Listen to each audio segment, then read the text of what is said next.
Assalamualaikum warahmatullahi wabarakatuh. Apa kabar Sobat Pembelajar dimanapun Anda berada? Berjumpa lagi dalam satu rangkaian pembelajaran di kesempatan hari ini, di mana kita akan belajar tentang banyak hal, terutama berhubungan dengan fatwa pasar modal syariah. Nah, bersama saya saat ini sudah ada Bapak Profesor Dr. Fathur Rahman Jamil MA. Assalamualaikum Pak Fathur Rahman. Gimana, sehat ya? Alhamdulillah. Terima kasih waktunya Pak Fathur Rahman. Gak apa-apa saya panggil Pak Fathur Rahman ya?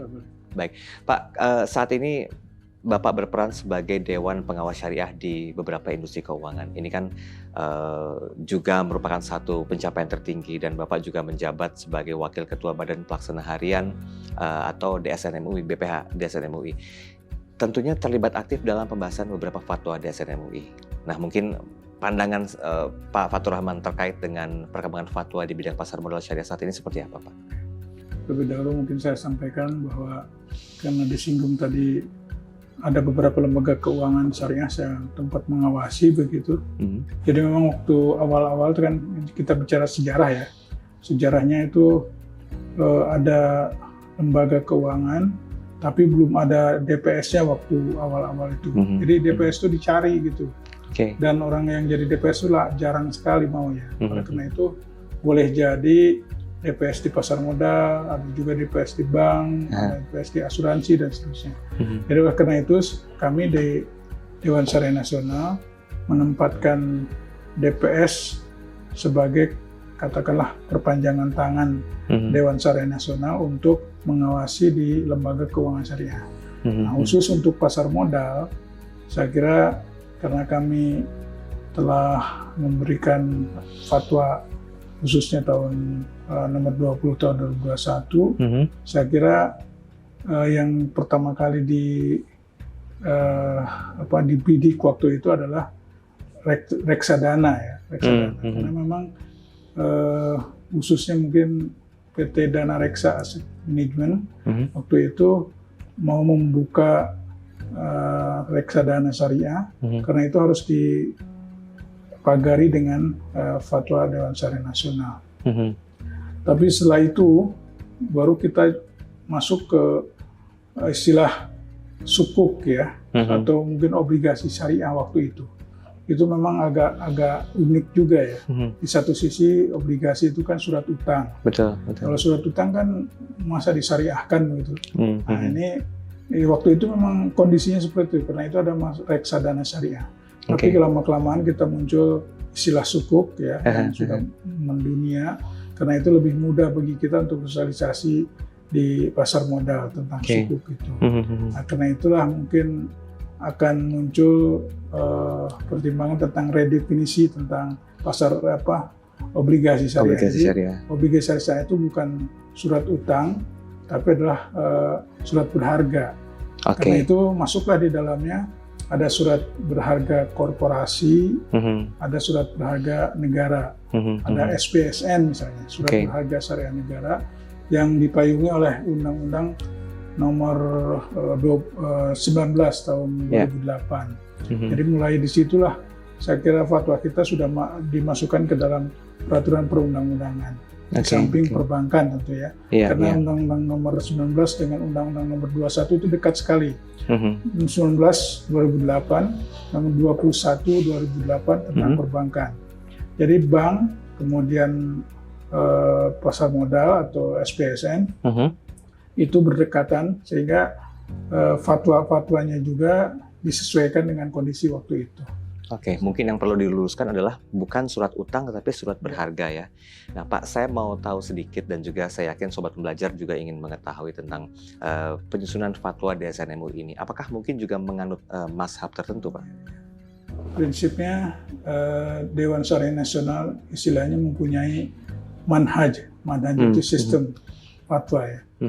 Perlu disampaikan mungkin di Majelis Ulama Indonesia itu fatwa itu ada dua segmen atau ada dua bagian ya. Ada bagian yang sifatnya umum, fatwa tentang muamalat tentang munakahat, tentang macam-macam itu di komisi fatwa namanya, tentang halal produk begitu. Ya. Kemudian ada fatwa yang berkaitan dengan lembaga keuangan dan bisnis syariah. Nah, ini di sini di Dewan Syariah Nasional. Jadi dengan demikian, kalau pasar modal pasti bukan di Komisi Fatwa, tapi di Dewan Syariah Nasional. Karena ini kan kedudukan fatwa itu kan keterkaitannya erat dengan hierarki dalam pengambilan keputusan berdasarkan hukum Islam. Nah, ini kedudukannya seperti apa, Pak, kalau boleh dijabarkan? Ya, fatwa di dalam hukum Islam itu kan istilah akademiknya kan Islamic Legal Opinion.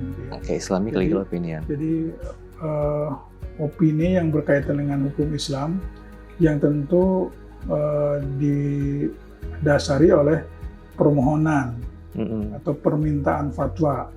Nah, dalam hal pasar modal yang biasa mustafti namanya kalau di fatwa itu, pihak yang meminta fatwa itu adalah Kementerian Keuangan misalnya, atau dalam hal Bank Indonesia atau lembaga terkait seperti bank atau mungkin asuransi atau mungkin di pasar modal sendiri. Dengan demikian fatwa kita itu sifatnya adalah memberikan arahan atau guidance ya.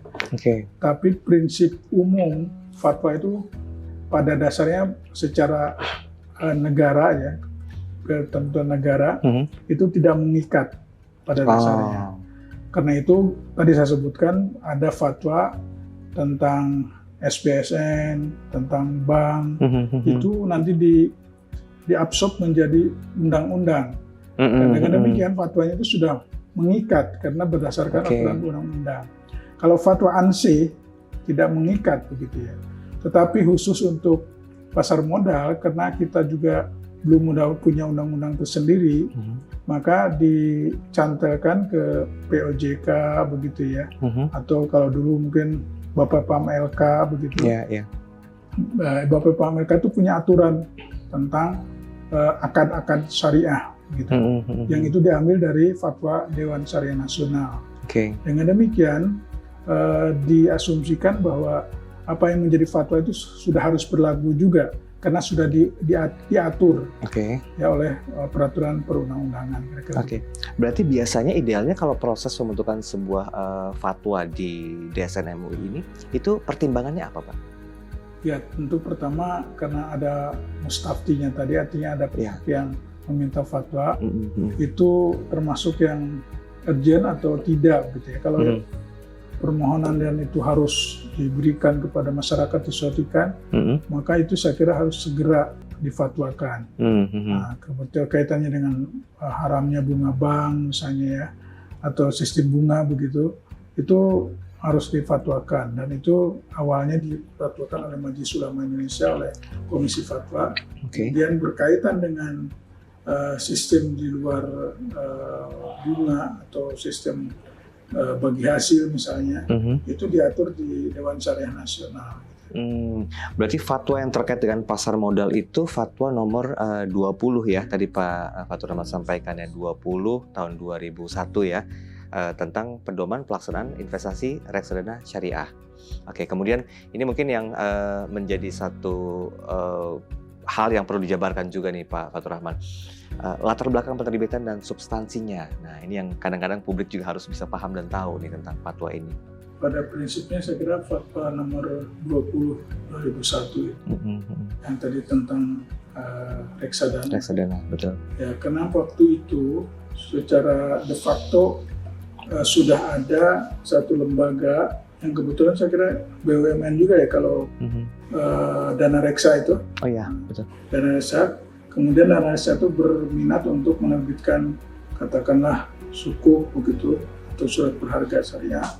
Dan itu belum ada aturan pedomannya. Karena itu menarik juga bahwa di MUI itu diadakan lokakarya waktu itu yang isinya adalah untuk melihat bagaimana status sistem bunga atau bunga bank. Kemudian dimunculkan juga bagaimana fatwa tentang reksadana begitu.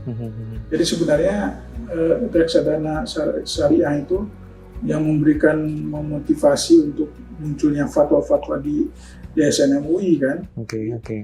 Tanpa dana reksa waktu itu yang sebagai yang meminta fatwa, mungkin tidak akan ada dana fatwa tentang pasar modal begitu. Berarti ini memicu terbitnya fatwa tahun 2003 ya, nomor 40 ya, Pak. Tadi Pak Fatur Rahman mengatakan itu memicu timbulnya fatwa-fatwa yang lainnya. Urgensinya apa kira-kira dari penerbitan fatwa itu, Pak? Nomor 40 tahun 2003 kalau nggak salah. Pada posisi tertentu fatwa DSN itu unik.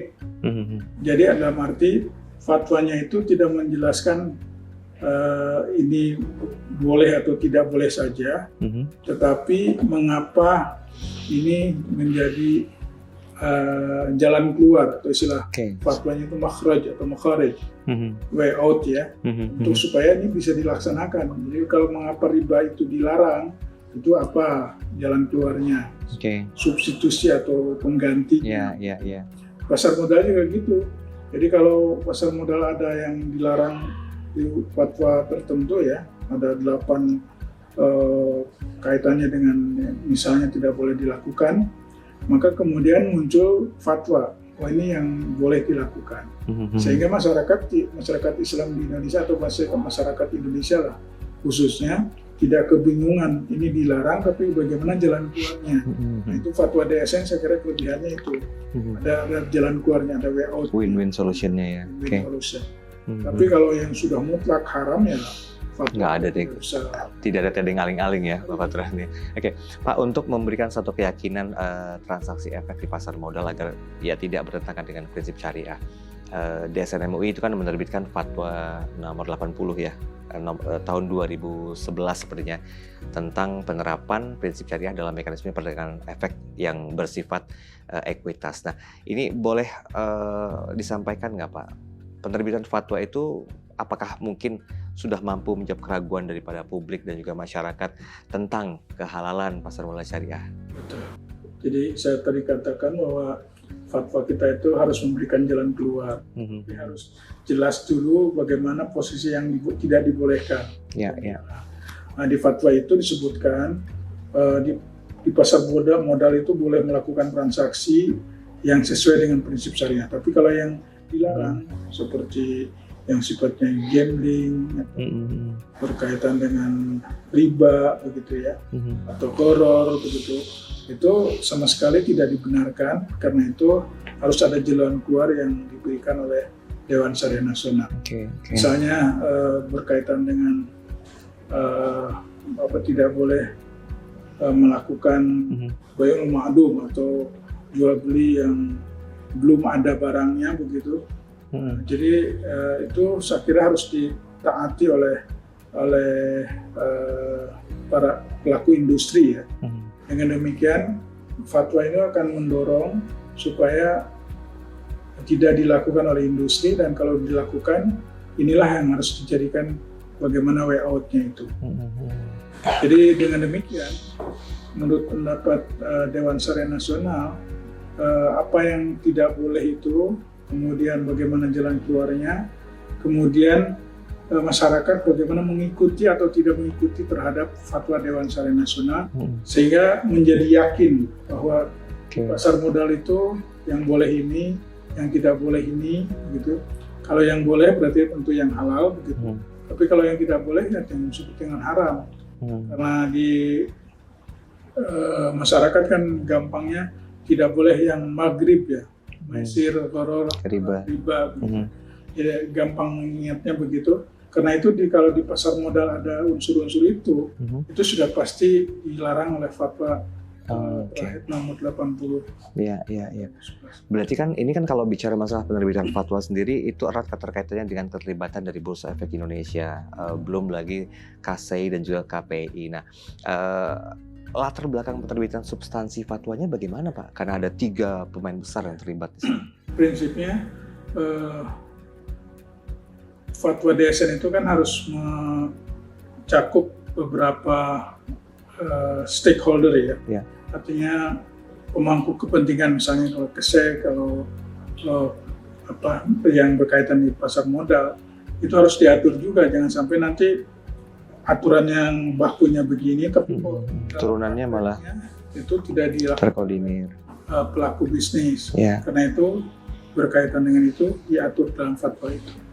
Oke, berarti ini saling keterkaitannya saling erat gitu ya Pak ya. Karena kalau sudah sekarang ini fatwa itu sudah meliputi berbagai hal, yang mungkin dulu tidak terbayangkan. Saling ketergantungan antara satu industri, maksud saya satu produk dengan yang lain. Sekarang kan sudah komprehensif, ya. Tidak ada lagi istilah, oh ini belum bisa karena itu boleh dulu gitu. Sekarang sudah nggak boleh berpikir begitu di fatwa itu. Jadi fatwanya harus jelas. Ini dalam kondisi apapun untuk Indonesia, karena sudah ada lembaga-lembaga dan stakeholder yang sudah bisa menyelenggarakan syariah, maka tidak boleh ada alasan argumen yang mengatakan bahwa ini boleh walaupun dilarang oleh syariah. Nah, selain apa yang Bapak sampaikan tadi di atas, kan DSN MUI juga menerbitkan fatwa tentang sukuk, kemudian juga EBA, saham, sukuk wakaf, syariah, segala macamnya. Ini sebetulnya dampak penerbitannya bagi industri pasar modal syariah itu gimana? Itu yang menarik sekarang ya. Jadi social financing atau keuangan sosial ini yang di Indonesia saya kira sudah mulai marak ya, termasuk masalah tadi berkaitan dengan wakaf, dihubungkan dengan pasar modal atau yang disebut dengan sukuk begitu. Dan Badan Wakaf Indonesia saya kira dengan Bank Indonesia juga sudah membuat sebuah produk yang disebut dengan sukuk wakaf sukuk link wakaf ya. Nah, link wakaf. Jadi maksudnya apa yang dijadikan sebagai bahan sukuk atau wakaf itu bisa diterbitkan di pasar modal dengan menggunakan skema wakaf gitu. Dan itu tentu harus ada fatwa dari DSN, ada fatwa dari Majelis Ulama Indonesia tentang wakaf tunai atau cash wakaf ya. Dan itu pada gilirannya akan memberikan dorongan kepada lembaga keuangan khususnya di pasar modal. Oke, Pak Fatur Rahman, terima kasih waktunya sudah memberikan banyak sekali pencerahan tentang pembelajaran bagaimana pasar modal syariah ini ada di Indonesia, dikuatkan dengan fatwa-fatwa yang mungkin butuh satu pertimbangan juga effort ya ketika melakukan proses penerbitannya. Baik Sobat Pembelajar, terima kasih telah bersama dengan kami dan banyak hal yang mungkin menjadi sebuah pembelajaran buat kita semua tentang proses penerbitan dari fatwa-fatwa yang sudah disampaikan oleh Bapak Profesor Dr. Fatur Rahman tadi, bahwa ini merupakan sebuah langkah yang perlu dimulai sejak dini untuk tetap mempertahankan sebuah komitmen menjunjung tinggi satu kesulitan untuk mendapatkan Indonesia yang syariah. Saya Daryl Adam, pamit. Wabillahi taufiq wal hidayah. Wassalamualaikum warahmatullahi wabarakatuh.